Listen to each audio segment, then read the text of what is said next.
Israeli সেনাবাহিনী দাবি করেছে তেহরানে চালানো এক হামলায় তারা ইরানের খাতাম আল আনবিয়া সেন্ট্রাল হেডকোয়ার্টার্সের প্রধান আলী সাদমানিকে হত্যা করেছে। তিনি ইরানের সর্বোচ্চ নেতা আয়াতুল্লাহ আলী খামেনির সবচেয়ে ঘনিষ্ঠ ব্যক্তি হিসেবে পরিচিত।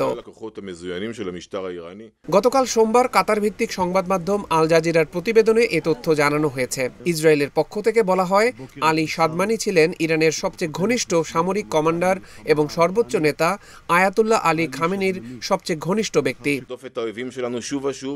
এ বিষয়ে ইরানের পক্ষ থেকে তাৎক্ষণিকভাবে কোনো মন্তব্য পাওয়া যায়নি।